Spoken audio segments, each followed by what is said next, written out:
WhatsApp and welcome back to gravity circle. क्या हालचाल मेरे प्यारे बच्चों। चलो बहुत बढ़िया। क्या पढ़ रहे थे? कोऑर्डिनेशन कंपाउंड्स, कोऑर्डिनेशन केमिस्ट्री, और पिछले वीडियो में आइसोमर्स, आइसोमेरिज्म बहुत बढ़िया तरीके से कंप्लीट हो गया था। अब गाइस आगे बढ़ते हैं और सबसे पहले इंपॉर्टेंट बात करते हैं। क्या आप लोगों को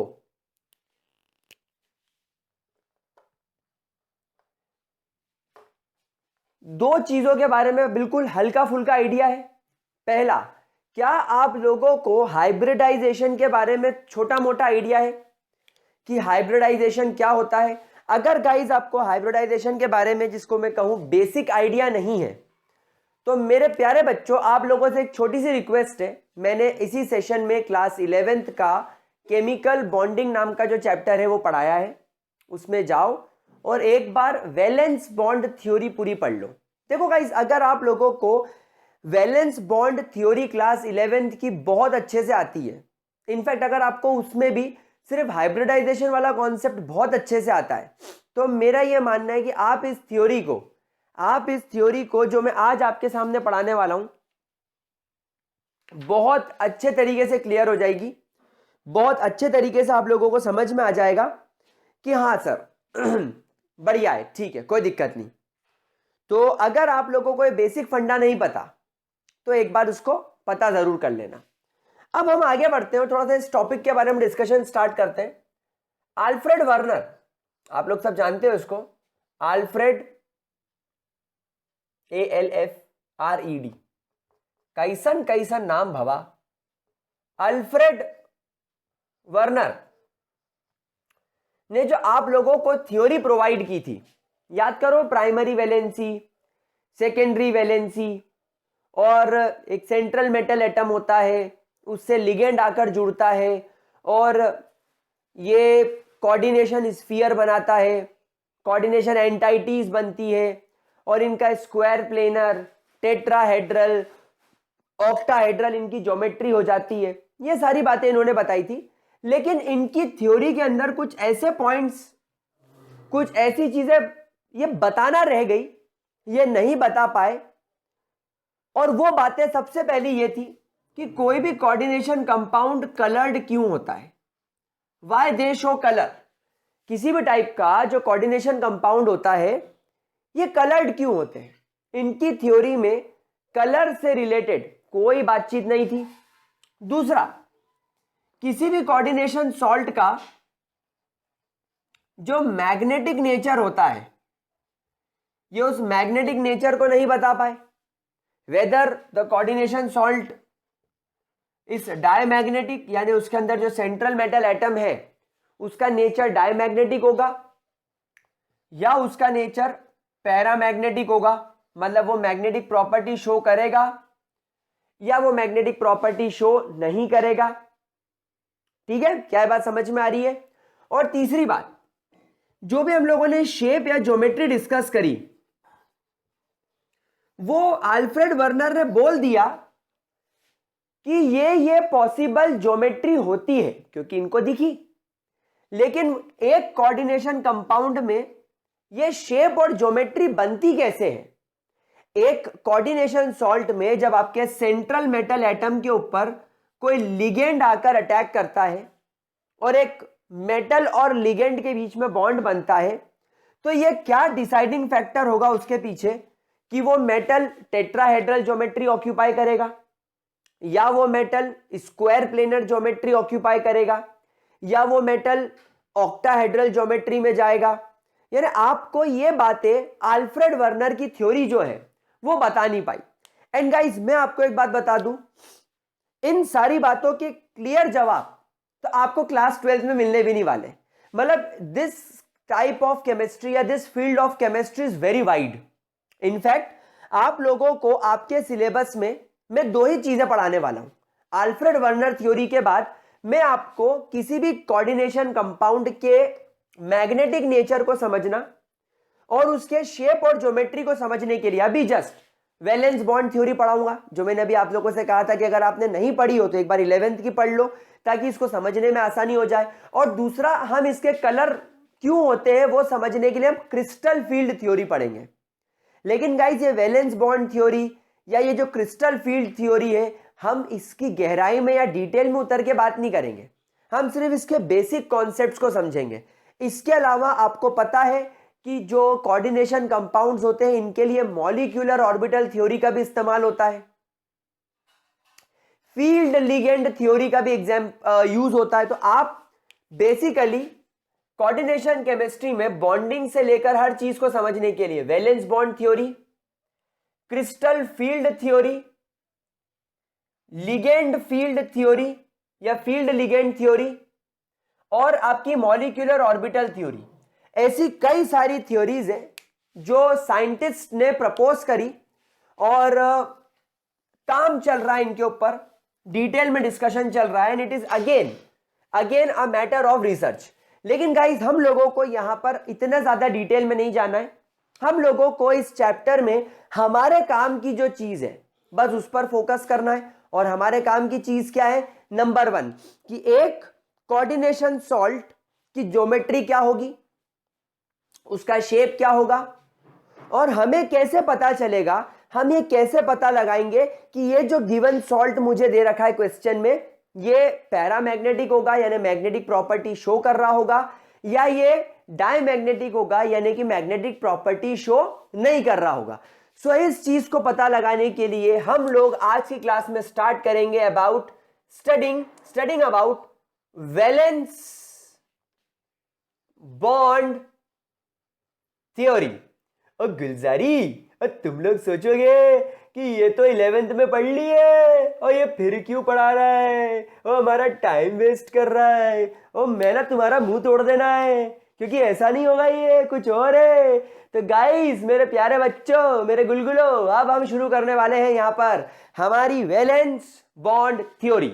हाँ, बेसिक बातें होगी, बिल्कुल बेसिक बातें होगी, लेकिन क्या होगी ध्यान से समझना, ये बहुत इजी है, चुटकियों में, जिसको बोलना चाहिए चुटकियों में समझ में आ जाएगी, लेकिन आप लोगों को थोड़ा सा फोकस ध्यान इधर लगाकर पढ़ना होगा, ठीक है ना। वैलेंस बॉन्ड थ्योरी क्या कहती है? Valence bond theory, valence bond theory कहती है कि आपका जो मेटल होता है, सेंट्रल मेटल एटम, इसके पास सबसे पहले जो इसका वैलेंस शेल है, must have valence shell present with empty orbitals, यानी कि इसका जो वैलेंस शेल होगा उस वैलेंस शेल के पास में कुछ एम्प्टी ऑर्बिटल्स होने चाहिए। जैसे मैं आपसे बात करूं जिंक की, तो मेरे प्यारे गुलगुलो, आप देखते हो कि जिंक का जो वैलेंस ऑर्बिटल होता है वो होता है 4s, और फिर इसका ये होता है 3d, और इसका 3d जो होता है वो पूरी तरीके से भरा हुआ होता है। अब आप लोग समझते हो कि सर यहां तो मामला फिसड्डी हो गया, यहां तो वैलेंस शेल खाली नहीं है। तो मेरे प्यारे बच्चों, 4p को कौन भूलेगा, 4d को कौन भूल रहा है? मेरे प्यारे बच्चों, समझ रहे हो बात को? मतलब आपका जो डी ब्लॉक एलिमेंट होता है ना, जो आपका ट्रांजिशनल मेटल होता है ना, उसकी यही तो खासियत है। याद करो डीएनएफ ब्लॉक एलिमेंट्स में मैंने क्या सिखाया था, जितने भी आपके ट्रांजिशनल एलिमेंट्स होते हैं they have capacity to form coordination compounds, और वहां मैंने आपसे कहा था कि ये बात मैं आपको सिखाऊंगा। तो क्या सिखा रहा हूं ध्यान से समझना, जो भी आपका डी ब्लॉक एलिमेंट है उसके पास में ये स्पेशलिटी होती है कि वो कोऑर्डिनेशन कंपाउंड बना सकता है। क्यों? क्योंकि कोऑर्डिनेशन कंपाउंड बनाने के लिए सबसे पहली रिक्वायरमेंट क्या होती है कि जो तुम्हारा मेटल होता है, सेंट्रल मेटल एटम, उसके वैलेंस शेल के ऑर्बिटल्स खाली हो। और यहां पर आप क्लियरली देख रहे हो कि 4s भले ही इसका भरा हुआ है, और जो 3d होता है वो तो अंदर के शेल का होता है, पेनल्टीमेट शेल यानी 4s के अंदर वाले शेल का होता है। 4s पर 4p और 4d खाली है। और जब जिंक, जिसको आप समझते हो कि ये पूरी तरीके से फिल्ड होता है, ये सूडो ट्रांजिशन एलिमेंट है, उसके बावजूद इसमें खाली है। तो फिर अगर मैं बात करूं कॉपर की, अगर मैं बात करूं क्रोमियम की, अगर मैं बात करूं मैग्नीज की, अगर मैं बात करूं आयरन की, स्कैंडियम की, टाइटेनियम की, अगर मतलब किसी की भी मैं आपसे XYZ कंपाउंड की एलिमेंट की बात करूं ट्रांजिशन, इनके वैलेंस शेल तो आपको खाली दिखेंगे। खैर जिंक का इस्तेमाल बहुत कम होता है, पर मैंने आपको एक एग्जाम्पल के तौर पर बताया है। जिंक लिखते मत फिरना हर जगह, समझना कि मैं क्या कहना चाह रहा हूं कि आपका जो मेटल होता है उसका क्या वैलेंस शेल का ऑर्बिटल खाली होना चाहिए। अब क्या होगा ये जो आपके वैलेंस शेल के ऑर्बिटल्स है, मस्ट वैलेंस मेटल मस्ट है valence shell present with empty orbitals. Empty तो लिखा ही नहीं मैंने, with must have present with empty orbitals. अगला लिगेंड्स, जो आपके लिगेंड्स होते हैं with lone pair of electron, ligands with lone pair of electron approaches the central metal atom and donates or we can say place। भाई donate का मतलब क्या होता है? प्लेस करना। और place there loan pair of electron in the empty orbital of central metal atom।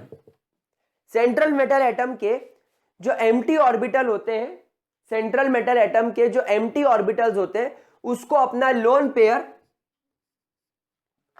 ये क्या करेंगे? डोनेट करेंगे, यानी उनके ऑर्बिटल्स में रख देंगे। And therefore forms a coordination bond like this. Metal और लिगेंड के बीच में इस तरीके का कोऑर्डिनेशन बॉन्ड बनता हुआ नजर आएगा। क्या बात समझ में आ रही है? नाउ यहां से स्टार्ट होती है हमारी वैलेंस बॉन्ड थ्योरी। यहां से स्टार्ट होती है हमारी वैलेंस बॉन्ड थ्योरी लिगेंड्स। हाँ, अब यहां पर क्या होता है, ये जो मेटल होता है, समझना बात को, ये मेटल को एक स्पेसिफिक ज्योमेट्री में अरेंज करना होगा लिगेंड्स को। क्योंकि समझना क्या होगा, जैसे मान लो ये आपका मेटल है, एक लिगेंड आया, इसने अपना लोन पेयर यहां पर रखा।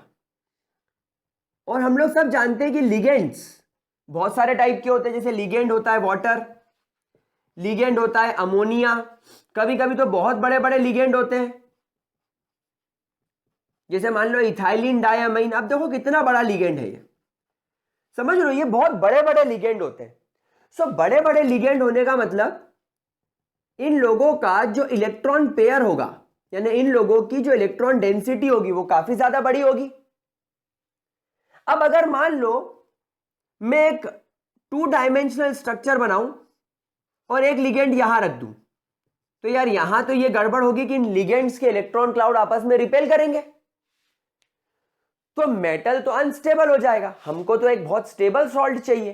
तो यहां पर ये लिगेंड्स के, क्योंकि ये बड़े बड़े बल्कि लिगेंड्स होते हैं, ये मेटल के आसपास। अच्छा, और हम लोग सब जानते हैं कि जो ट्रांजिशन मेटल होगा, ये जो आपका ट्रांजिशन मेटल होगा, ये कैटायोनिक फॉर्म में तो और छोटा हो जाता है। जब ये कैटायन बनता है, जब ये कैटायनिक फॉर्म में होता है, क्योंकि आपने ऐसा कोई भी लिगेंड नहीं देखा होगा, जैसे मान लो अगर आपके पास में ये सॉल्ट है K4FeCN6, तो यहां पर ये क्लियरली विजिबल है कि आपका आयरन इस साइनो लिगेंड से 6 साइनो लिगेंड से लोन पर एक्सेप्ट कर रहा है। लेकिन जब आप इसका ऑक्सीडेशन नंबर निकालोगे तो वो +2 आएगा। मतलब यहां पर जो आयरन है it is basically present in +2 form, यानी कैटायनिक फॉर्म। और हम लोग सब जानते हैं कि कैटायन का साइज तो नॉर्मल एटम से भी छोटा होता है। और हम लोग सब डी ब्लॉक में पढ़ते हुए आए हैं कि जैसे जैसे जैसे एटॉमिक नंबर बढ़ता है, एटॉमिक रेडियस डिक्रीज होता है। तो एक तो वैसे ही एटॉमिक रेडियस छोटा और ऊपर से कैटायनिक फॉर्म यानी और छोटा, तो आपका ये सेंट्रल मेटल एटम का साइज तो वैसे ही बहुत छोटा है। और इसके पास में ये बड़े बड़े लिगेंड्स आ जाएंगे, तो लिगेंड्स के बीच में तो रिपल्शन स्टार्ट हो जाएगा। तो नेचुरली उस रिपल्शन को कम करने के लिए मेटल कुछ ऐसी जुगाड़ लगाएगा कि लिगेंड्स को कुछ इस तरीके से रख दिया जाए कि इनके बीच में रिपल्शन कम हो। एक सेकेंड रुकना, ये देखो, ये मान लो आपका सेंट्रल मेटल एटम है ये, और ये बड़े बड़े 3 इसके लिगेंड्स हैं। अब अगर ये लिगेंड्स पास पास आ गए तो इनमें तो रिपल्शन हो जाएगा। तो ये सेंट्रल मेटल एटम क्या करेगा, इन लिगेंड्स को, अरे बाप रे टूट ही गया, हा, एक दूसरे से बहुत ज्यादा दूर करने की कोशिश करेगा। देखो लाइक वाइज लाइक दिस, ये देखो ये क्या करेगा, इन तीनों को एक दूसरे से मैक्सिमम डिस्टेंस पर रखने की कोशिश करेगा। ये देखो समझ में आई, ताकि ये एक दूसरे से बहुत ज्यादा दूर हो जाए। इससे क्या होगा, देयर इज नेग्लिजिबल रिपल्शन। समझ रहे बात को, there will be negligible repulsion. तो ये चीज करेगा आपका कौन, सेंट्रल मेटल एटम। लेकिन सेंट्रल मेटल एटम करेगा कैसे, लिगेंड आकर अपना लोन पेयर उसके वैकेंट ऑर्बिटल में लग रहा है। लिगेंड आकर अपना लोन पेयर इसके वैकेंट ऑर्बिटल में रख रहा है। सो यहां पर हम लोग एक हाइपोथेटिकल चीज लेकर आते, दैट इज हाइब्रिडाइजेशन। तो यहां पर क्या करता है, in order to arrange the ligand, in order to arrange the ligands in a proper way, in a proper way, proper way का मतलब क्या होगा, where there is a very less repulsion. What is a proper way, यानी जहां पर repulsion क्या हो, बहुत ज्यादा लेस हो, बहुत ज्यादा कम हो। The valence shell orbitals, the valence shell orbitals undergoes hybridization, undergoes hybridization। ये क्या करते हैं, ये हाइब्रिडाइजेशन में चले जाते हैं। अब यहां पर सवाल आता है कि कौन सा ऑर्बिटल हाइब्रिडाइजेशन में जाएगा। समझना, अब यहां पर सवाल आएगा कि कौन सा ऑर्बिटल हाइब्रिडाइजेशन में जाएगा। सर ऐसा क्यों बोल रहे हो, समझाता हूं। मान लो आपके पास में आयरन है जिसका एटॉमिक नंबर आप सब लोग जानते हैं 26 है। चलिए इसका इलेक्ट्रॉनिक कॉन्फ़िगरेशन बनाइए। तो इसका इलेक्ट्रॉनिक कॉन्फ़िगरेशन बनाने के लिए ये पहले मैं 3D बनाता हूं। क्यों, अंदर के शेल पहले बनाऊंगा। माना कि ये बाद में फिल होता है, लेकिन ये प्रेजेंट तो अंदर की ओर रहता है। तो पहले मैं 4s भर देता हूं क्योंकि इसकी एनर्जी कम होती है। 20 हो गए, 21, 22, 23, 24, 25 एंड 26। लेकिन इसके बाद आप ये क्यों भूल रहे हो कि फोर्थ शेल पर 4p ऑर्बिटल भी होता है, और आप ये क्यों बोल रहे हो कि फोर्थ शेल पर 4d ऑर्बिटल भी होता है। समझ गए बात को। तो ये आपके आयरन का इलेक्ट्रॉनिक कॉन्फ़िगरेशन है। अब यहां पर जैसे फॉर एग्जांपल हम स्टडी कर रहे हैं एक सॉल्ट जिसका नाम है K4FeCN6। मान लो आप इसकी ज्योमेट्री और इसकी मैग्नेटिक प्रॉपर्टी निकालना चाहते हो वैलेंस बॉन्ड थ्योरी का इस्तेमाल करके। तो अब यहां पर आपको सबको पता है कि आयरन का ऑक्सीडेशन नंबर +2 होता है। कैसे भाई, एक साइनो का -1 होता है। आपके पास में 6 साइनो है, ये नेट सॉल्ट न्यूट्रल है इसलिए 0, प्लस आयरन का हमने ऑक्सीडेशन नंबर मान लिया 6, और एक पोटेशियम का होता है +1, पोटेशियम आपके पास में है 4।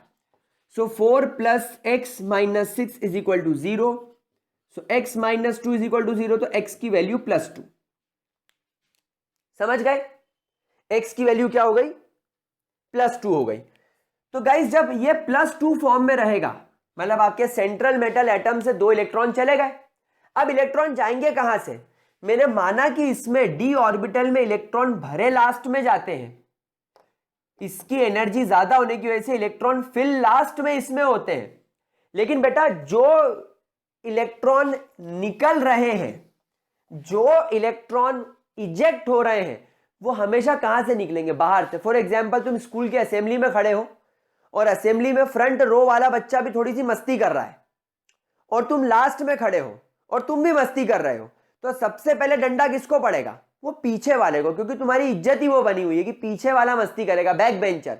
तो पहला सोटा पीछे वाले को पड़ेगा, क्योंकि जो तुम्हारे पीटी टीचर होते हैं जो डंडा लेके घूमते हैं, वो पीछे वाले बच्चों पे नजर रखते हैं। तो यहां पर भी जो पहले सोटे पड़ेंगे वो इसको ही पड़ेंगे। तो जो डंडे पड़े वो इसको पड़े, यानी कि वैलेंस शेल से इलेक्ट्रॉन सबसे पहले निकलेगा, क्योंकि ये न्यूक्लियस से सबसे दूर होता है साइंटिफिक भाषा में। तो ये हो गया। अब यहां पर आप देखो हाइब्रिडाइजेशन में जाने के लिए तो ये भी अवेलेबल है, ये भी अवेलेबल है, ये भी अवेलेबल है, और ये भी अवेलेबल है। समझ पा रहे हो बात को, ठीक है, समझ रहे हो बात को। क्या बोला मैंने कि भैया यहां तो हाइब्रिडाइजेशन करने के लिए 3D, 4s, 4p और 4d अवेलेबल है। सर 3D कैसे, क्योंकि बेटा हाइब्रिडाइजेशन का रूल क्या होता है? What do you mean by hybridization rule? Valence shell that have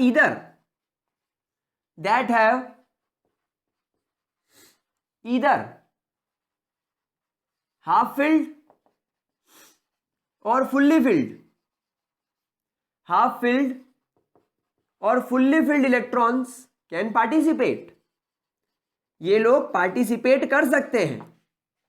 तो यहां तो ये सब पार्टिसिपेट कर सकते हैं। समझ रहे बात को? मेरी बात समझ में आ रही है? तो यहां पर पार्टिसिपेट करने के लिए 3D भी अवेलेबल है, 4s भी अवेलेबल है, 4p अवेलेबल है और ये भी अवेलेबल है। तो पॉइंट नंबर 4 यही कहता है that the orbitals of central metal atoms that are available for hybridization are n-1d, यानी कि अंदर वाला। अब ये जरूरी थोड़ी कि हमेशा 3D सीरीज ले रहे हो आप, 4D 5D 6D भी ले सकते हो। खैर 6D छोड़ दो, वो रेडियो एक्टिव है, पर 4D और 5D तो ले सकते हो। तो n-1d, ns, np and nd। समझ में आ रही बात आपको? तो अब आपको यहां पर यह बात समझ में आ गई कि आपके सेंट्रल मेटल एटम का कौन कौन सा हाइब्रिडाइजेशन में जाने के लिए ऑर्बिटल्स अवेलेबल है, n-1d, ns, np और nd। क्या बात समझ में आ गई? अच्छा, ये हाइब्रिडाइजेशन क्यों कर रहे हैं? ये हाइब्रिडाइजेशन इसलिए कर रहे हैं कि इनके जो हाइब्रिड ऑर्बिटल्स हैं, ये सारे ऑर्बिटल्स मिक्स हो जाएंगे। मिक्स होने के बाद इक्वल शेप और इक्वल एनर्जी के साथ नए हाइब्रिड ऑर्बिटल्स बनाएंगे और एक दूसरे से इस तरीके से दूरी बना लेंगे, एक दूसरे से इस तरीके से ये दूर दूर अरेंज हो जाएंगे, सो दैट कि जब लिगेंड आकर इन हाइब्रिड ऑर्बिटल्स में अपने इलेक्ट्रॉन पेयर रखे तो इनके बीच में जो रिपल्शन हो वो मिनिमम हो। मिनिमम रिपल्शन के लिए ये इस तरीके से अपने आप को अरेंज कर लेंगे। क्या बात समझ में आ रही है? क्या ये चीज क्लियर हो रही है? नाउ इफ अ कॉम्प्लेक्स, अब जो आपका कोऑर्डिनेशन कॉम्प्लेक्स बन रहा है, सो इफ अ कॉम्प्लेक्स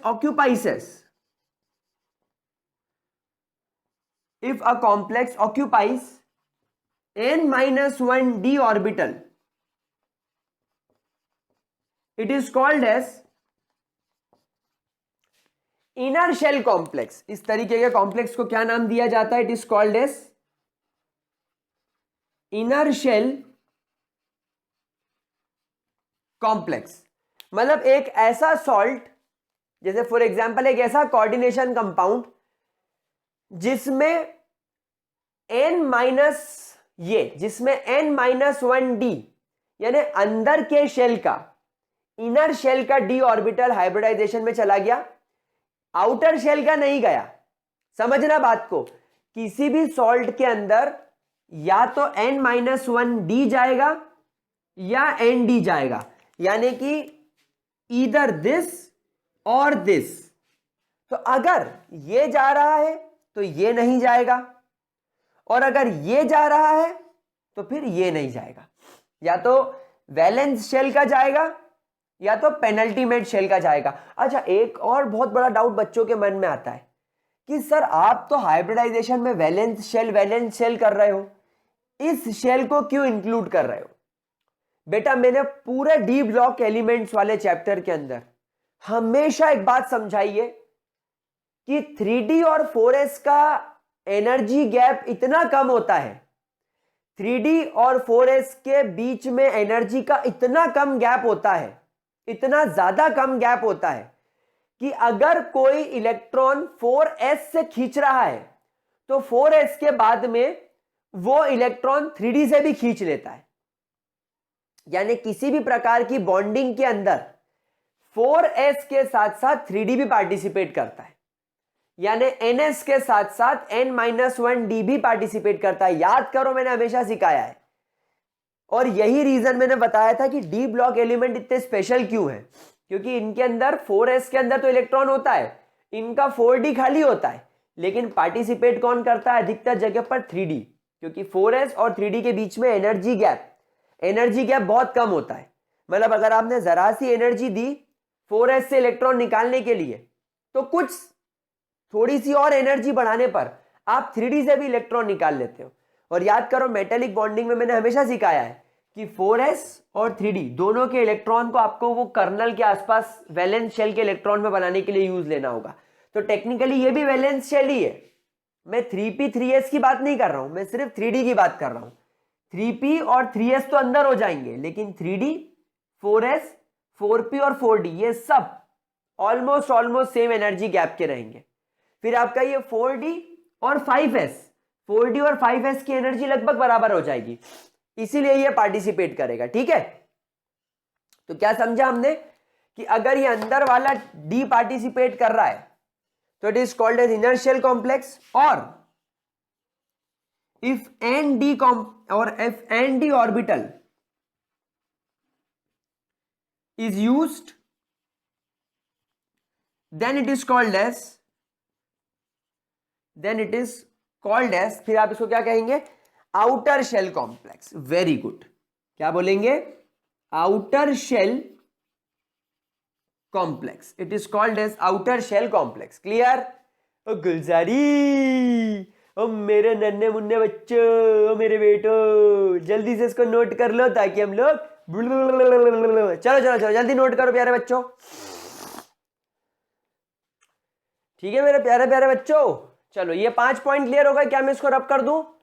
और तुम्हारी ऐसी की तैसी, हा मारा प्यार प्यार बच्चों, 5 पॉइंट्स क्लियर हो जाने के बाद अब हम लोग चलेंगे हमारे टिकटॉक वाले पॉइंट की तरफ। 200 रुपए किलो की मिठाई दिवाली पर खाई कि नहीं? मैंने खाई थी, मुझे हो गई सर्दी अच्छी। चलो तो पॉइंट नंबर 6, मिस्टर फैजू। चलो तो मेरे प्यारे बच्चों, पॉइंट नंबर 6, अब एक्चुअली इनर शेल कॉम्प्लेक्स बनेगा या आउटर शेल कॉम्प्लेक्स बनेगा, ये अब हम लोग कैसे डिसाइड करेंगे। ठीक है, और कैसे काम करेगी ये चीज वो मैं आपको बताऊंगा। लेकिन पॉइंट नंबर 6 आप देखिएगा कि एक एग्जाम्पल के साथ चलिए। अब हमको क्या करना पड़ेगा, अब हमारे जो पहले 5 पॉइंट्स थे, अब इन 5 पॉइंट्स को हम लोग क्या करते हैं, एक एक एग्जाम्पल लेकर सॉल्व करना स्टार्ट करते हैं। चलो मैं एक एग्जाम्पल उठा के लाता हूं। मैं कोशिश करूंगा कि ठीक है एनसीईआरटी का एग्जाम्पल लूं, लेकिन उसके पहले मैं आपके साथ में एक ऐसी चीज डिस्कस करने वाला हूं जो हमारे वैलेंस बॉन्ड थ्योरी में गिवन नहीं होती। तो एक स्टार बनाकर सब लोग पॉइंट लिखना, that the strength of ligand, that the strength of ligands were not actually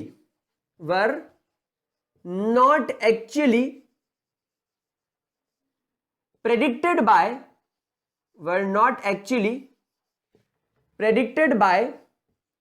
valence bond theory, but it was found experimentally। समझ रहे हो बात को? मतलब मैं आप लोगों को एक ऐसी चीज सिखाने वाला हूं जो एक्सपेरिमेंटली निकाली गई, बाद में निकाली गई, और जो आपको क्रिस्टल फील्ड थ्योरी के अंदर मैं अच्छे तरीके से सिखाऊंगा। लेकिन अभी मैं आप लोगों को बस 2 बातें सिखाना चाहूंगा कि आपके लिगेंड्स 2 तरीके के होते हैं। एक होते हैं आपके स्ट्रॉन्ग फील्ड लिगेंड्स, एक कैसे होते हैं स्ट्रॉन्ग फील्ड लिगेंड्स, मतलब ये गुंडे होते हैं, बदमाश होते हैं, और एक होते हैं आपके वीक फील्ड लिगेंड, यानी बिल्कुल सीधे साधे, एकदम बिल्कुल सीधे, शरीफ, समझदार, डरपोक, सभ्य, मेरे जैसे। तो एक होते हैं आपके स्ट्रॉन्ग फील्ड लिगेंड और एक होते हैं आपके वीक फील्ड लिगेंड। तो देखो स्ट्रॉन्ग फील्ड लिगेंड में आपको जो एग्जाम्पल याद करना है वो एक याद करना है आपको साइनो का, CN नेगेटिव। फिर एक आपको याद रखना है आपका कार्बोनाइल। फिर एक आपको याद रखना है आपका NO2 नेगेटिव यानी नाइट्रो। फिर आपको एक ध्यान रखना है आपका अमोनिया। फिर आपको एक आपका ध्यान रखना है इथाइलिन, डायमाइन। फिर एक आपको याद रखना है आपका वाटर। ये बेसिकली आपके क्या है, कुछ स्ट्रॉन्ग फील्ड लिगेंड्स के अंदर आ गए। अच्छा, इसके अलावा NSCN नेगेटिव, नहीं NSC नेगेटिव, NCS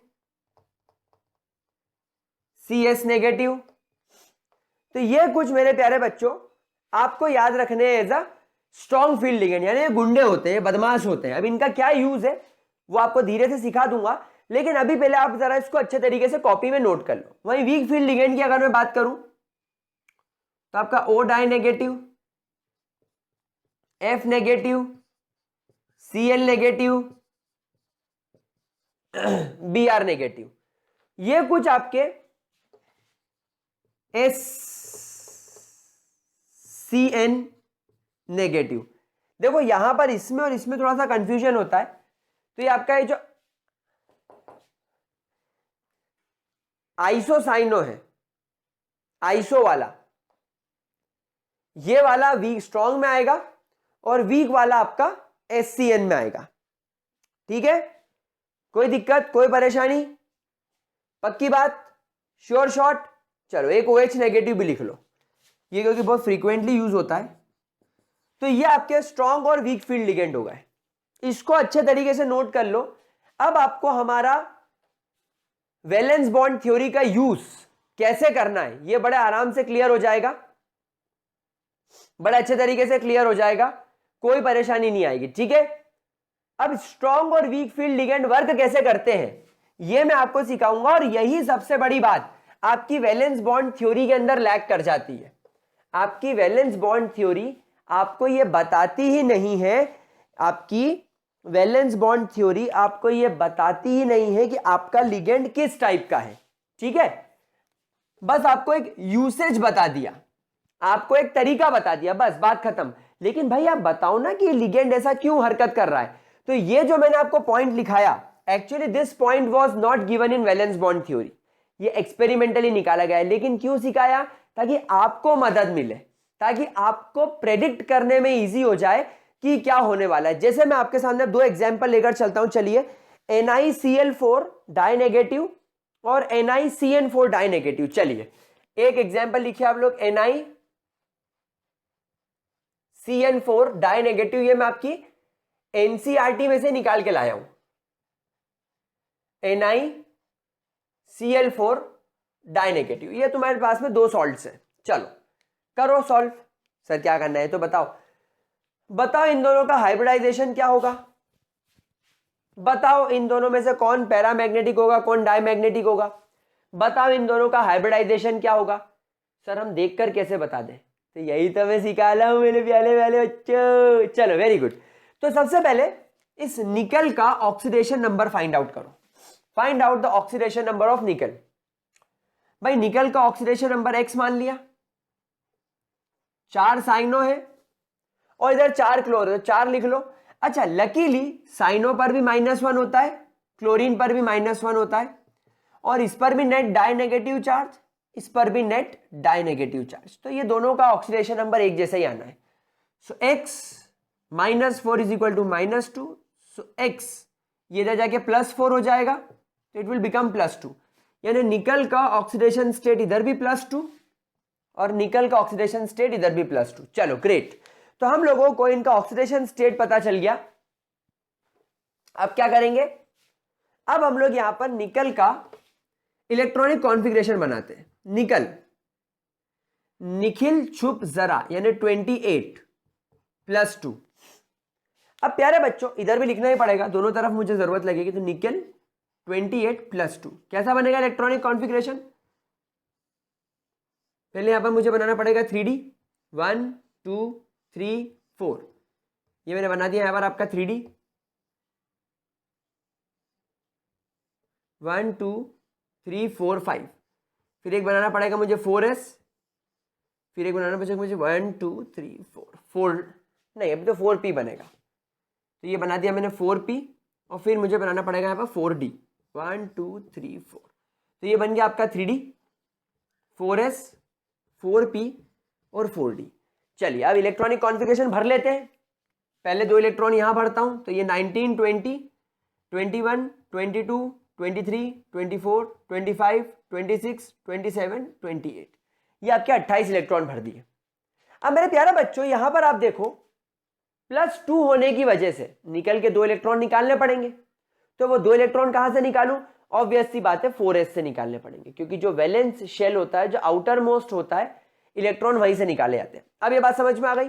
अब इमेजिन करो एक बिल्डिंग है, ये एक बिल्डिंग है जिसके 3rd फ्लोर के डी ब्लॉक के अंदर 1 2 3 4 5 कमरे हैं। 5 कमरे में से पहले 3 कमरों में एक एक कपल रह रहा है, अंकल आंटी रह रहे हैं, और ये 2 कमरों में एक एक लड़के आके आराम से अकेले पूरे कमरे पर राज करके घूम रहे हैं। अब एक साइनो नाम की फैमिली आई,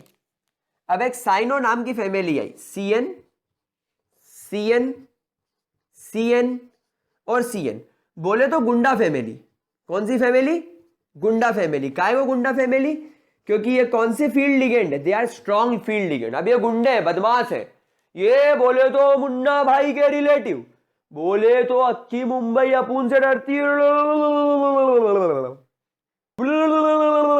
तो क्या करेगा ये साइनो आके मकान मालिक को बोलेगा, इस बिल्डिंग के मालिक को बोलेगा, बोले तो अपुन के पास में 4 फैमिली, एक अपुन के दादा दादी, ये रहे दादा ये रहे दादी, फिर बोले तो अपुन के मम्मी पापा, ये रहे मम्मी ये रहे पापा, फिर बोले एक तो अपुन के भैया भाभी, ये अपुन के भैया ये अपुन की भाभी, और एक बोले तो ये अपुन और ये अपुन की मिसेस, अपुन 4 फैमिली, टोटल 8 लोग।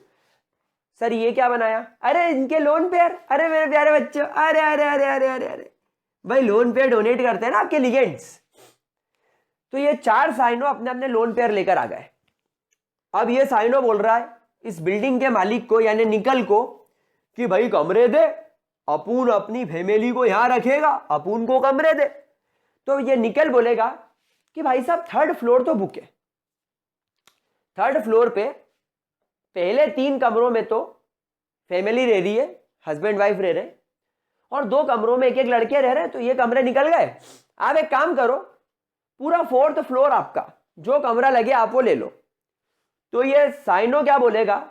देख एक बात समझ, अपुन के दादा दादी है बुड्ढे, उनको अपुन 4th फ्लोर पे लेके नहीं जाएगा, इतना ऊंचा कैसे चढ़ेंगे, इनको 3rd फ्लोर पर एडजस्ट कर। तो निकल बोलेगा नहीं भैया ऐसा पॉसिबल नहीं है, यहां तो ऑलरेडी 2 लोग रह रहे। तो साइनो बोलेगा ज्यादा 3-5 नहीं करने का, अपुन स्ट्रांग है, अपुन को तो दादा दादी को यही टिकाने का है।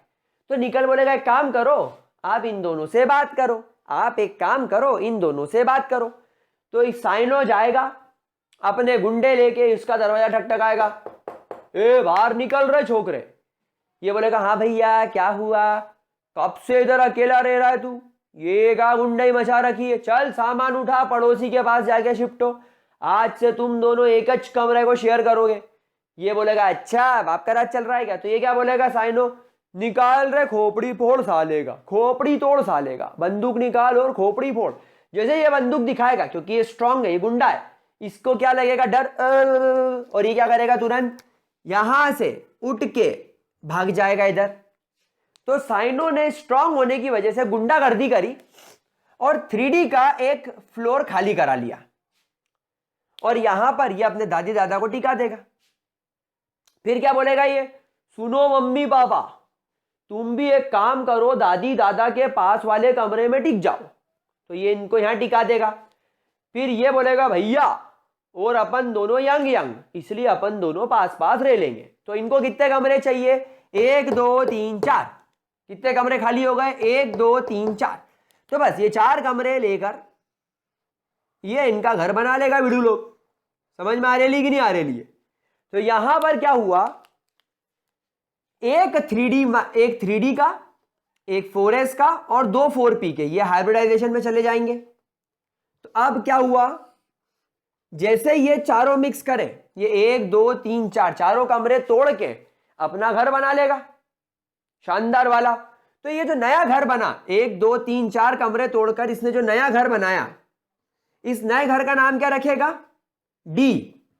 ये डी पहले क्यों आया, क्योंकि ये 3D का है, sp2 dsp2। इस वाले का नाम भी क्या होगा, dsp2। इस वाले का नाम क्या होगा, dsp2।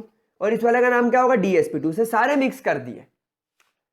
तो अब ये बिल्डिंग कैसे दिखने लगेगी, अब ये बिल्डिंग ऐसे दिखने लगेगी। अब ये बिल्डिंग थोड़ी सी ऐसी हो गई, मतलब ये जो 3D था, ये जो 3D था, ये कुछ ऐसा दिखने लगेगा। ये देखो, ये 3 कपल तो पहले रहते थे और बेचारा ये जो 2 लड़के अकेले रहते थे, इनको जबरदस्ती इधर घुसा दिया। तो अब ये बिल्डिंग कुछ ऐसी हो गई, ये शरीफ लोगों की और ये गुंडे लोगों का घर। अब सब क्या करेंगे, साइनो आएंगे और अपना अपना लोन पे इधर टिका देंगे। ये इसने अपना लोन पे इधर टिका दिया, ये इसने अपना लोन पे इधर टिका दिया, और कौन सा लिंकेज कर लिया, कोऑर्डिनेशन बॉन्ड बना लिया। समझ रहे हो। तो ये इस तरीके से हाइब्रिडाइजेशन हो जाएगा। अरे मेरे प्यारे बच्चों, समझ में आई कि नहीं तुम लोगों को, समझ में आ रहा है क्या हुआ। तो इस तरीके से यहां पर हाइब्रिडाइजेशन हो जाएगा। अब ये हाइब्रिडाइजेशन में आपका जो मेटल होगा, इसमें ये और ये चारों इस तरीके से ज्योमेट्री ऑक्यूपाई करेंगे, और इस ज्योमेट्री को बोला जाएगा स्क्वायर प्लेनर। हमेशा ध्यान रखना, क्या बोला जाएगा, स्क्वायर प्लेनर। यानी जब कभी भी dsp2 हाइब्रिडाइजेशन होगा, और ये कैसा कॉम्प्लेक्स है, ये इनर शेल कॉम्प्लेक्स है। क्यों, क्योंकि इसने अंदर वाले d ऑर्बिटल को ऑक्यूपाई करा, तो ये इनर शेल कॉम्प्लेक्स है। dsp2 इसका हाइब्रिडाइजेशन होगा, स्क्वायर प्लेनर इसकी ज्योमेट्री होगी। और मुझे एक बात बताओ, जब आपने इसका हाइब्रिडाइजेशन करके ही ऑर्बिटल बनाया, क्या 3D में कोई भी अनपेयर्ड इलेक्ट्रॉन है, नहीं। क्या dsp2 में कहीं पर कोई अनपेयर्ड इलेक्ट्रॉन है, नहीं। So therefore there are no unpaired electrons, hence आप इसको क्या नाम देंगे, hence this complex is diamagnetic. क्या नाम देंगे, डायमैग्नेटिक। अरे कितना हलवा था, समझ रहे हो, कितना इजी था। यानी ये it is a cup of a T for you. एकदम बोले तो चाय, बोले तो गर्मा गर्म चाय बिड़ू लोग, समझ में आ रहे लाई कि नहीं, बोले तो रापचिक, एकदम रापचिक। ठीक है, स्क्रीनशॉट लो। और अब अपन बात करेंगे निकल की। निकल, पहली फुर्सत में निकल। चलो जल्दी से स्क्रीनशॉट लो बेटा, बहुत इजी है, ज्यादा दिमाग लगाने की जरूरत ही नहीं पड़ती इन चीजों में। बोले तो हलकट। ठीक है, चलो ग्रेट। मेरे प्यारे बच्चों को समझ में आ गया, ये बहुत अच्छी बात हो गई। अब हम लोग एनसीईआरटी का ही दूसरा एग्जाम्पल डिस्कस करेंगे, निकल Cl4। तो एक काम करते हैं, इसको निकल को पहले जैसा बना लेते हैं। निकल, पहली फुर्सत में निकल 28, और ये हो गया आपका निकल का नॉर्मल इलेक्ट्रॉनिक कॉन्फ़िगरेशन। अब क्या हुआ, अब यहां पर फिर से इस निकल वाली बिल्डिंग में क्लोरीन नाम के लोग आए। कौन सी फैमिली आई, क्लोरीन फैमिली। क्लोरीन फैमिली आई और निकल के पास जाकर क्या बोले, निकल जी मेरी फैमिली आपकी बिल्डिंग में रहने आई है, वागा। और आपकी फैमिली, हमारी फैमिली आपकी बिल्डिंग में रहेगी, और हमारे पास में दादाजी दादी जी, मम्मी जी पापा जी, बड़े भैया जी भाभी जी, मैं और मेरी मिसेस रहने आए हैं। क्या आप हमें कोई कमरा दिखा सकते हैं। तो निकल बोलेगा हाँ हाँ बागा जी, आइए आइए बागेश्वर जी, ये रही हमारी बिल्डिंग। देखिए ये 3rd फ्लोर पे, तो ये यहाँ पर 1 2 और 3 कमरे तो ऑलरेडी एक फैमिली को दे रखे हैं। इन 2 कमरों में 2 एक एक लड़के रहते हैं, आप चाहें तो 4th शेल ऑक्यूपाई कर लें। तो बागा बोलेगा लेकिन निकल जी आपसे मेरी एक रिक्वेस्ट है, मेरे दादा दादी जी इतने ऊपर नहीं चढ़ पाएंगे, क्या आप उन्हें यहाँ पर 3D पर एडजस्ट कर पाएंगे। तो निकल बोलेगा देखो बागेश्वर जी, ये अपना मैटर नहीं है, मेरे को तो पूरा रेंट चाहिए, आप में दम हो, जैसे साइनो में दम था, आप में दम हो तो आप इनको पेयर कर दो, इसको उठाकर इधर शिफ्ट कर दो, रिक्वेस्ट कर लो, अगर ये खाली कर दे तो ये घर आप ले लो, तो क्लोरीन जाएगा। एक्सक्यूज मी, क्या आप हमारी एक मदद करेंगे? तो ये बोलेगा क्या क्या आप इधर शिफ्ट हो जाएंगे ताकि मेरे दादी दादा इधर रह ले? तो ये क्या बोलेगा? निकल भागा, पहली फुर्सत में निकल, अपुन तो अकेला रहेगा, चल निकल भक्ता बन। तो भागा बोलेगा लगता है ये तो गुस्से वाला आदमी है, चलो छोड़ो, मैं तो एक काम करता हूं, मैं तो यहीं पर रह लेता हूं। कौन इतनी मगजमारी करे? क्यों? क्योंकि क्लोरीन एक वीक फील्ड लिगेंड है, इसलिए इसमें इतना दम नहीं है कि ये इनर डी ऑर्बिटल में, इनर शेल के डी ऑर्बिटल में अनपेयर्ड इलेक्ट्रॉन्स की पेयरिंग कर सके। तो अब ये क्या करेगा? ये बोलेगा 1 2 3 और 4, हमारी 4 की फैमिली है, तो हम एक काम करते हैं, एक 4s और 4p के तीनों कमरों को जोड़कर एक हमारा प्यारा सा घर बना लेते हैं। भागा, और ये घर बनाकर फटाफट से बिल्डर को पैसे देकर अपना घर बना लेगा। ये 4 घर जोड़कर, ये 4 कमरे जोड़कर एक घर बन गया। नाम क्या रखेगा इसका? sp3, क्योंकि एक s और 3p है, इसका नाम भी क्या रखेगा? sp3 sp3 sp3। और सब अपना अपना सामान इसमें रख लेंगे। ये दादी दादा इधर आकर शिफ्ट हो जाएंगे, ये इसके मम्मी पापा इधर आ जाएंगे, ये इसके बड़े भैया बड़े भाभी इधर आ जाएंगे, और ये और इसकी मिसेस इधर आ जाएंगे। और ये बिल्डिंग कैसी दिखाई पड़ेगी? बिल्डिंग में कोई बदलाव नहीं होगा। बिल्डिंग में जो 3D जैसा था आज भी वैसा ही रहेगा, कोई बदलाव नहीं। ये 3 फैमिली एक साथ रहेगी और ये 2 लड़के अकेले अकेले अपने कमरे में रहेंगे, और ये 4D तो खाली था। तो ये हो गया आपका निकेल का हाइब्रिडाइजेशन, जब क्लोरीन जैसा वीक फील्ड लिगेंड इसके साथ में आएगा। और क्या होगा? इनका एक कोऑर्डिनेशन बॉन्ड डेवलप हो जाएगा इनके बीच में। अब यहां पर हाइब्रिडाइजेशन कैसा है? sp3, तो यहां पर आपके सेंट्रल मेटल एटम के पास में जो sp3 आएगा वो कैसा आएगा? वो टेट्राहेड्रल शेप में आएगा। लिगेंड्स लिगेंड्स लिगेंड्स और लिगेंड्स, तो ये कैसा शेप रहेगा? ये टेट्राहेड्रल ज्योमेट्री ऑक्यूपाई करेगा। समझ में आ रही है बात? तो जब कभी भी हाइब्रिडाइजेशन sp3 होगा, ज्योमेट्री कैसी हो जाएगी? हमेशा के लिए टेट्राहेड्रल। समझ में आ रही है बात? ठीक है, तो ज्योमेट्री क्या होगा इसकी? टेट्राहेड्रल। कोई दिक्कत, कोई परेशानी? तो ये कैसा दिखेगा? निकेल, एक क्लोरीन इधर, एक क्लोरीन इधर, एक क्लोरीन इधर और एक क्लोरीन इधर। ये कुछ इस तरीके से अपना कॉम्प्लेक्स बना लेगा। अच्छा, अब मुझे बताओ आप इसकी मैग्नेटिक प्रॉपर्टी कैसे निकाल पाओगे? भाई आप देखो, यहां पर डी में देयर आर 2 अनपेयर्ड इलेक्ट्रॉन्स, और भैया 2 अनपेयर्ड इलेक्ट्रॉन्स मतलब कैसा नेचर होगा? Paramagnetic. Why paramagnetic? Because of unpaired electron it will show magnetic property, यानी मैग्नेटिक प्रॉपर्टी शो करेगा। समझ में आ रही बात मेरे प्यारे बच्चों?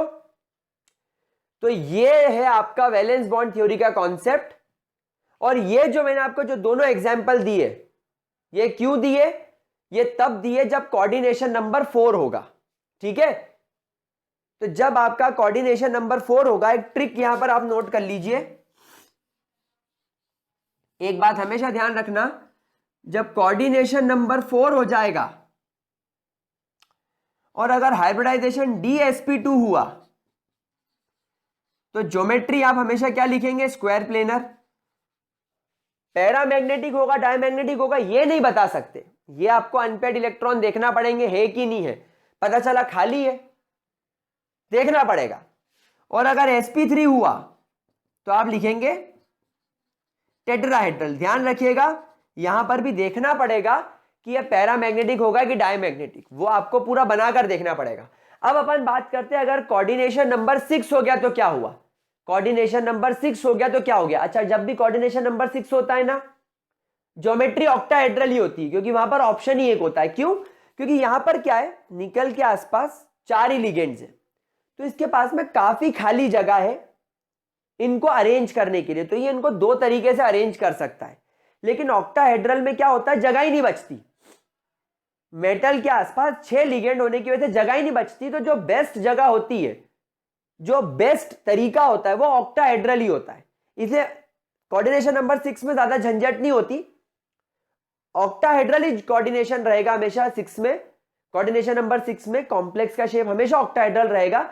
लेकिन हमको वहां पर यह पता लगाना है कि ये पैरामैग्नेटिक होगा कि डायमैग्नेटिक, और हाइब्रिडाइजेशन कौन सा यूज होगा, sp3d होगा, sp3d 3 4 5, sp3d2 होगा या d2sp3 होगा। ये दो बातें पता लगानी। पहला एक तो हाइब्रिडाइजेशन क्या होगा और दूसरा वो पैरामैग्नेटिक होगा डायमैग्नेटिक। तो एनसीईआरटी का एग्जांपल कराऊंगा, इसको जरा फटाफट से नोट कर लो।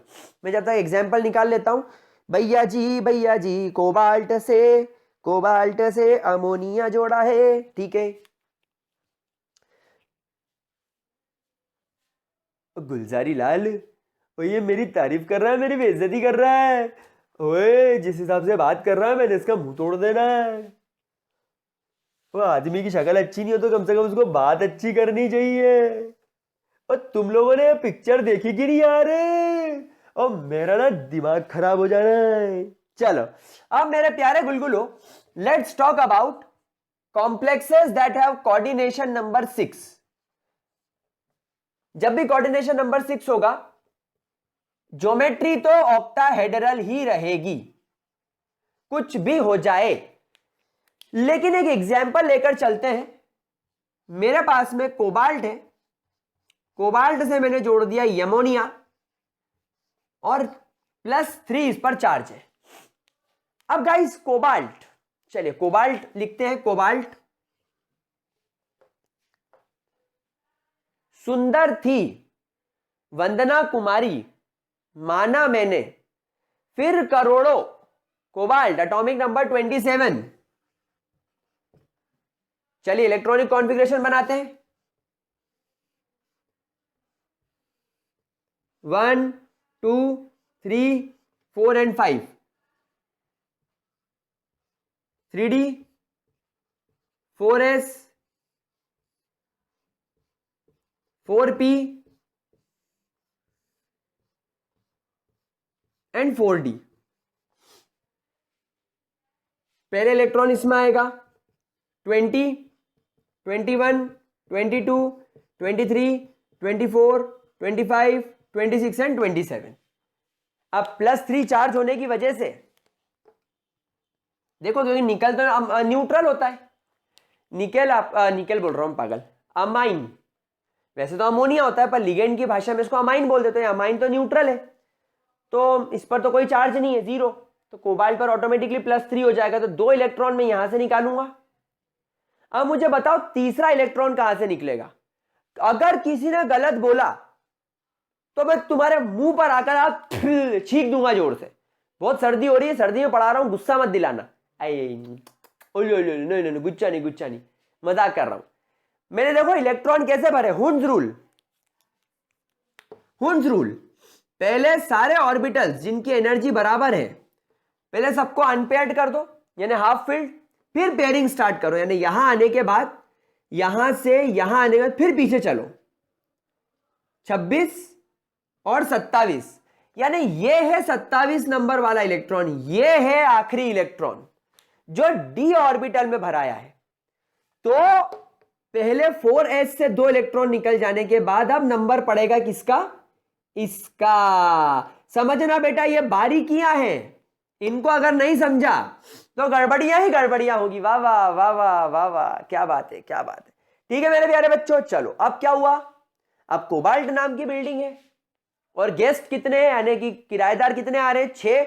चारों का नाम क्या है, ammonia ammonia ammonia ammonia ammonia, निया निया नानिया अमोनिया सनम। ये आपके 6 अमोनिया आ गए। अब बोले तो बिड़ू अपुन भी स्ट्रॉन्ग, अपुन तुमको लिस्ट दे चुका है, अपुन गुंडा, अपुन की फैमिली से मिलो, दादी दादा मम्मी पापा बड़े भैया भाभी, अपुन की मिसेज, अपुन का बेटा अपुन की बहू, अपुन का छोटा बेटा अपुन की छोटी बहू, अपुन की बड़ी फैमिली, बोले तो एक्सपांडिंग फैमिली। अब क्या हुआ क्या हुआ क्या हुआ क्या हुआ क्या हुआ क्या हुआ क्या हुआ? अब कोबाल्ट से बोला अपुन को कमरे दिखा, अपुन को 6 कमरे चाहिए, 1 2 3 4 5 6।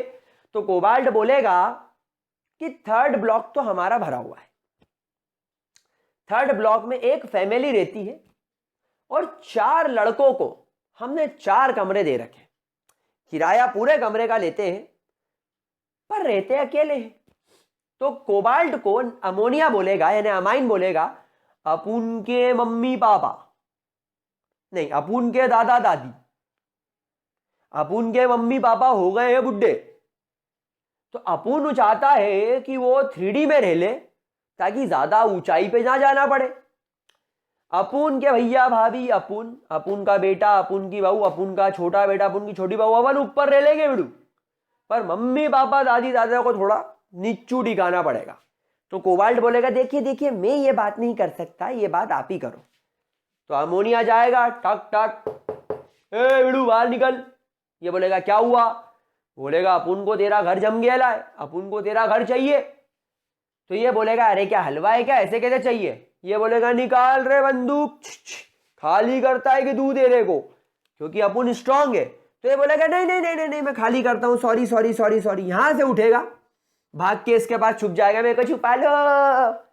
फिर ये जाएगा, एक कमरा तो हो गया है, अपुन इससे बात करता है, ये बाहर निकल रहे, बाहर निकल साले।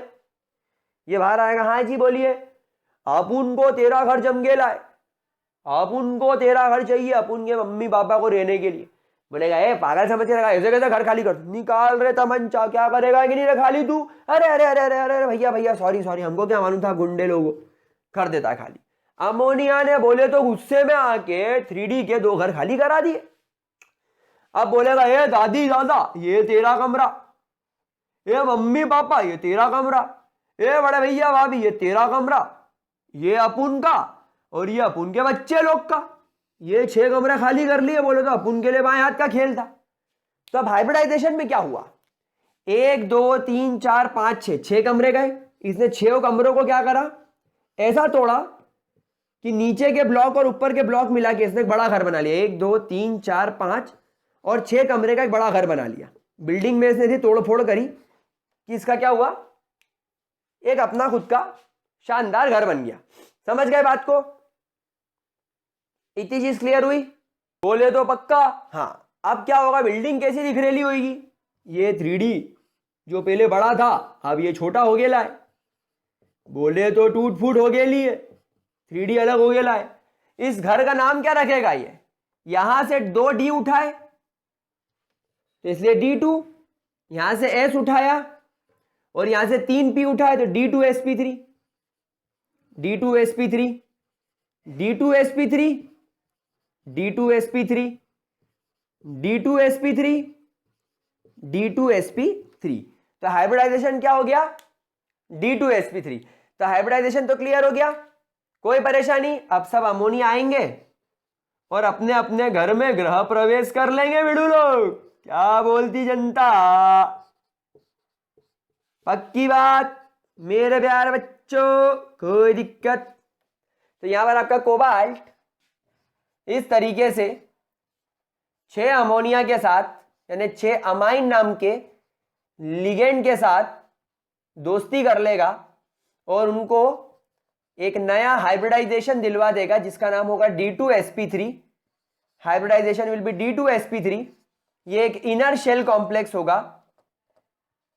Y inner shell, why it is inner shell complex, क्योंकि इसके अंदर के D का इस्तेमाल हो रहा है, n-1 D का इस्तेमाल हो रहा है, इसलिए D2 पहले भी लिखा गया। So it is inner shell complex. Geometry as usual octahedral ही लिखी जाएगी, नो डाउट इन दैट। और ये पैरामैग्नेटिक होगा कि diamagnetic? It is always diamagnetic, क्योंकि there are no unpaired electrons. आप यहां पर देख लो, यहां पर कोई अनपेयर्ड इलेक्ट्रॉन्स नहीं है, ना इधर ना इधर। क्या बात समझ में आ गई? तो ये हो गया आपका एक कॉम्प्लेक्स जिसका कोऑर्डिनेशन नंबर 6 था। ठीक है मेरे प्यारे बच्चों, मेरे दुर्योधनों, बोले तो अपुन के दुर्योधन लाडले बच्चे, जल्दी नोट कर लेने का इसको, नहीं तो देगा अपुन तेरे को ठूसा भीषुम वाला।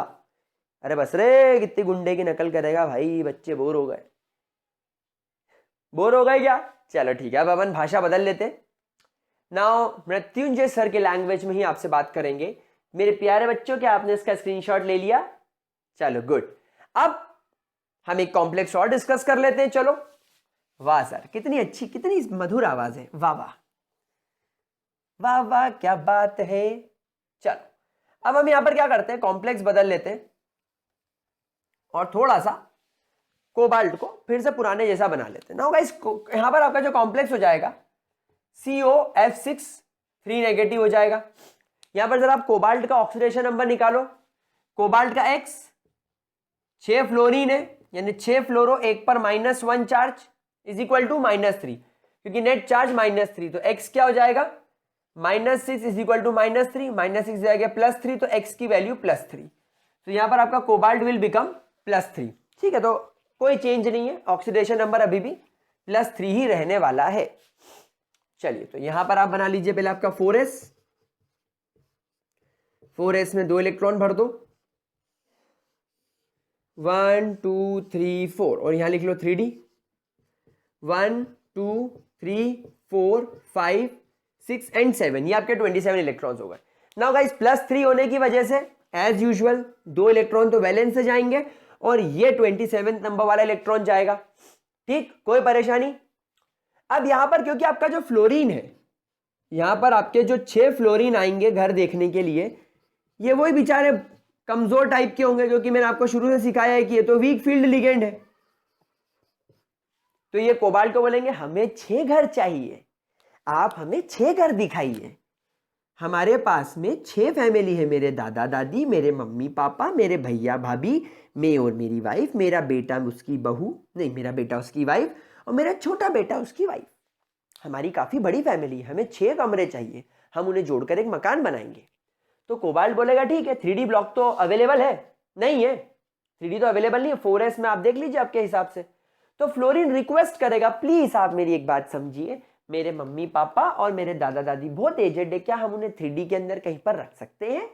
तो कोबाल्ट बोलेगा देखिए, यहां पर 4 यंगस्टर्स अकेले अकेले रहते हैं, चारों मुझे पूरे कमरे का किराया दे रहे हैं, तो मैं तो उनसे रिक्वेस्ट नहीं कर सकता, आप कर लो, आप में दम हो तो फ्लोरीन बोलेगा एक बार बात करके देखते हैं। एक्सक्यूज मी, क्या आप मुझे आपका कमरा खाली करके देंगे? आप इनके साथ में शिफ्ट हो जाइए और हमें आपके घर दे दीजिए, ताकि मेरे मम्मी पापा और दादा दादी आपके घर में रह ले। तो ये बोलेगा तू आया कैसे, किसी को जरूरत नहीं तेरी इस बिल्डिंग में, पहली टिकट कटा, पहली फुर्सत में निकल, अपन क्या करेगा यहाँ पे तेरा, किसी को जरूरत नहीं तेरी, यहाँ पहली फुर्सत में निकल। तो ये फ्लोरीन भाग क्या जाएगा, अरे बाप रे, ये ब्लॉक तो गुंडे लोगों का है, अपन तो कुछ कर लेंगे, मम्मी पापा दादा दादी आप तो लिफ्ट से आ जाना, हम तो यहीं रह लेते। तो उसके मम्मी पापा दादा दादी बोलेंगे हाँ हाँ हाँ, गुंडों से मत मगजमारी करो, अपन तो यहीं रह लेते। तो ये फ्लोरीन बोलेगा कितने घर चाहिए, 1 2 3 4 5 6, तो ये क्या करेगा, ये 6 घर 4th फ्लोर पर ऑक्यूपाई कर लेगा और इनको जोड़कर एक नया मकान बना लेगा। तो यहां पर मकान में कितने कमरे बनेंगे, 6 कमरे थे, इनको जोड़ लिए, एक ही फ्लोर पर थे, तो ज्यादा परेशानी वाली बात ही नहीं है। ये इनके 6 घर बन गए। बिल्डिंग कैसी दिख रही होगी, कोबाल्ट नाम की जैसी थी, कोई चेंज ही नहीं आया, जो 3D था वो आज भी वैसा ही है। ये देखो 1 2 3 4, ये चारों गुंडे अकेले रह रहे। अब इसका नाम क्या हो जाएगा, 1s 3p और 2d। अब ये बाहर वाला d है, तो ये लास्ट में लिखेंगे, हम इसको लिखेंगे sp3d2, sp3d2, sp3d2, sp3d2, sp3d2 और sp3d2। क्या बात समझ में आ गई? कोई परेशानी मेरे लाडले बच्चों? अब क्या होगा, बस ये आके अपने अपने लोन पर यहां पर टिका देंगे। ये इसने टिका दिए, ये इसने अपना घर इधर रख लिया, ये इसने अपना सामान इधर रख लिया, ये इधर शिफ्ट हो गया, ये छोटा बेटा और बहू इधर शिफ्ट हो गया आखिरी वाले में, ये इनकी पूरी फैमिली शिफ्ट हो गई, बढ़िया काम हो गया चकाचक। तो यहां पर हाइब्रिडाइजेशन क्या बन गया, sp3d2। यहां पर लिगेंड्स का नाम बदल दो बस, ज्योमेट्री तो ऑक्टाहेड्रल ही रहनी है, क्यों? क्योंकि इतने सारे लिगेंड्स हैं, देखो 6 लिगेंड्स हैं, कोबाल्ट के पास, बेचारे के पास जगह ही नहीं है कि कोई और ज्योमेट्री ट्राई करे, कोई और तरीका ट्राई करे कि इनके बीच में जो रिपल्शन हो वो मिनिमाइज कर सके। उसके बाद में एक ही तरीका है, ऑक्टाहेड्रल। पर ये क्या इनर शेल कहलाएगा? जी नहीं। अब ये कौन सा कॉम्प्लेक्स कहलाएगा? अब ये आउटर शेल कॉम्प्लेक्स कहलाएगा। क्यों? क्योंकि यहां पर आउटर डी ऑर्बिटल का इन्वॉल्वमेंट है, इनर डी ने मना कर दिया। और ये पैरामैग्नेटिक होगा कि डाई? यहां पर देखो 4 अनपेयर्ड इलेक्ट्रॉन है, बेहतरीन वाला मैग्नेटिक प्रॉपर्टी शो करेगा, it is highly paramagnetic, it is highly paramagnetic in nature. तो बस ये तरीका था आपको वैलेंस बॉन्ड थ्योरी पता लगाने का और इसकी मैग्नेटिक प्रॉपर्टीज पता लगाने का। कितनी इजी थ्योरी थी, आप लोग यूं ही डर रहे थे सर वैलेंस बॉन्ड थ्योरी करवा दो। क्या था इसमें? क्या था तेरे में? क्या था? फर्जी मेरे बच्चे को डराता है, अब तुम इनको डराओ, नोट करो, ठीक है। अब एक बात समझना मैंने आपको ये ऐसा पढ़ा दिया है कि आप लोगों को अपने एनसीईआरटी में 9.5.2 वाला जो टॉपिक है that is magnetic property of coordination compounds को पढ़ने की जरूरत भी नहीं है, कुछ भी करने की जरूरत नहीं है, बस आपको अपनी वाली ट्रिक का इस्तेमाल करना है। अब जैसे मान लो आपके पास में कंपाउंड है Mn CN6 3 negative, clearly visible है कि यहां पर आपके मैग्नीज का एटॉमिक नंबर 25 होता है और इसका ऑक्सीडेशन नंबर +3 हो जाएगा, आप चाहे तो निकाल लीजिएगा। अब यहां पर इसके 3D के अंदर 1 2 3 4 पांचों अनपेयर्ड इलेक्ट्रॉन होते हैं, 4s के अंदर पेयरिंग होती है, 4p और 4d इसके खाली होते हैं, 4p 4d और 4s। +3 होने की वजह से एक इलेक्ट्रॉन यहां से और 2 इलेक्ट्रॉन यहां से खाली हो गए। अब समझना यहां पर क्या होगा, यहां पर साइनो आएगा, कितने लिगेंड्स आएंगे? 6, तो इसका कोऑर्डिनेशन नंबर क्या है? 6। अब मेरी बात समझना लाड़ लो, जब कोऑर्डिनेशन नंबर 6 होता है तो 2 चांसेस होते हैं, या तो D2sp3 बने या sp3d2 बने। और क्योंकि यहां पर आपका साइनो एक स्ट्रॉन्ग फील्ड लिगेंड है, यहां पर आपका साइनो एक स्ट्रॉन्ग फील्ड लिगेंड है, ये हमेशा D2sp3 के लिए जाएगा। तो ये क्या करेगा, ये इसके पेयर्ड इलेक्ट्रॉन कर देगा यहां से, ताकि इसको यहां से 2d और ये मिल जाए। समझ रहे हो बात को? तो अब ये चीज कैसी नजर आएगी, ये पेयर्ड हो गया तो ये 3d हो गया, और ये यहां पर इसका 1 2 3 4 5 ये इसका सारे D2sp3 सॉर्ट ऑफ बन जाएंगे, ठीक है। और सारे साइनो अपने यहां पर लिगेंड रख लेंगे, cyano cyano cyano cyano cyano cyano. Now being D2sp3 shape तो ऑक्टाहेड्रल होगा, इनर शेल लिगेंड होगा, लेकिन इनर शेल होने का यह मतलब नहीं है कि यह डायमैग्नेटिक होगा, इट इज पैरामैग्नेटिक। मेरे लाडलो ये कैसा होगा, it will be pure paramagnetic. समझ रहे हो? क्यों? क्योंकि इसके पास में 2 अनपेयर्ड इलेक्ट्रॉन है। समझ गए? तो यही कॉन्सेप्ट आपको काय में सिखाया है, यही कॉन्सेप्ट आपको वो वाले टॉपिक के अंदर सिखाया है। समझ में आ रही बात मेरे प्यारे बच्चों? बताओ किसी भी तरीके की कोई भी दिक्कत? ठीक है, कोई परेशानी? अच्छा, अब मान लो अगर इसकी जगह पर यहां पर Cl होता, MnCl6 होता, तो भी ऑक्सीडेशन नंबर +3 रहता। अब यहां पर क्या होता, ये मैंने Mn का इलेक्ट्रॉनिक कॉन्फ़िगरेशन बना लिया, +3 होने की वजह से 2 इलेक्ट्रॉन यहां से गए, एक यहां से गया। 6 क्लोरीन होने की वजह से कोऑर्डिनेशन नंबर 6 है, 6 क्लोरीन कोऑर्डिनेशन नंबर 6, या तो ये बनेगा या तो ये बनेगा। तो यहां पर क्योंकि क्लोरीन वीक फील्ड लिगेंड है, वो इनकी पेयरिंग नहीं कर पाएगा, इसलिए वो sp3d2 बनाने जाएगा।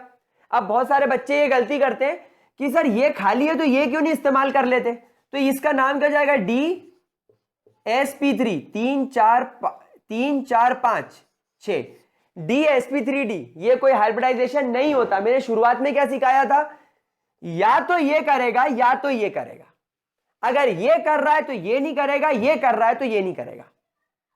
और क्योंकि आपका क्लोरीन वीक फील्ड लिगेंड है, वो इनकी पेयरिंग नहीं करवा सकता, तो वो फिर ऑटोमेटिकली इधर शिफ्ट हो जाएगा। तो अब क्या केस बनेगा, अब केस ये बनेगा कि आपका जो 3D है ये ऐसा ही रहेगा, 1 2 3 और 4 अनपेड इलेक्ट्रॉन, और 1 2 3 4 5 6 ये जुड़ के sp3d2 टाइप का कॉम्प्लेक्स बना लेंगे और क्लोरीन यहां पर आकर अड़ जाएगा। अब यहां पर क्या बना, अब यहां पर sp3d2 बना रहेगा, तो यही ऑक्टाहेड्रल पर कहलाएगा क्या, आउटर शेल कॉम्प्लेक्स। अब बताओ ये पैरामैग्नेटिक होगा कि डाई, भैया भयंकर पैरामैग्नेटिक होगा, ये ज्यादा पैरामैग्नेटिक होगा। तो अब यहां पर आप कंपेयर भी कर सकते हो। आपने जब इसके पहले MnCN6 का देखा, उसके अंदर सिर्फ 2 ही अनपेड इलेक्ट्रॉन्स थे, इसके अंदर सिर्फ 2 ही अनपेड इलेक्ट्रॉन्स थे, लेकिन इस वाले में आपको 4 अनपेड इलेक्ट्रॉन्स दिख रहे हैं। So this will be more paramagnetic as compare to MnCN6। समझ रहे हो? तो यही वाला टॉपिक आपको सब तरीके से, हर तरीके से मैग्नेटिक प्रॉपर्टी, हाइब्रिडाइजेशन, शेप सब समझने में मदद कर देगा। तो गाइज यहां पर आपकी वैलेंस बॉन्ड थ्योरी खत्म होती है, यहां पर हमारा वीडियो भी खत्म होता है।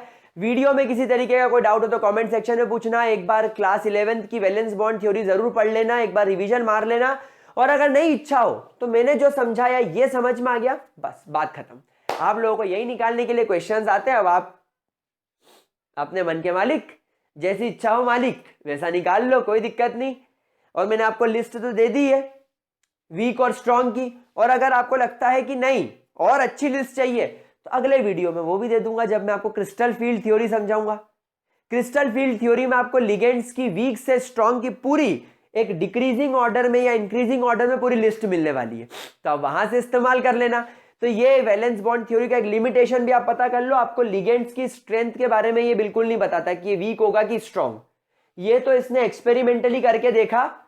क्रिस्टल फील्ड थ्योरी ने एक्सपेरिमेंटली जब पता लगाया तब हमें मालूम पड़ा कि ये वीक नहीं है, ये स्ट्रॉन्ग है और ये वीक है। तो ये इसका एक लिमिटेशन है, लेकिन हमको पता है तो हम इसका इस्तेमाल कर सकते हैं। समझ में आ गई बात? तो चलो, that's all for this video guys. Bye bye, have a really great day. अगले वीडियो में इसके आगे की बात करेंगे। So bye bye, see you guys.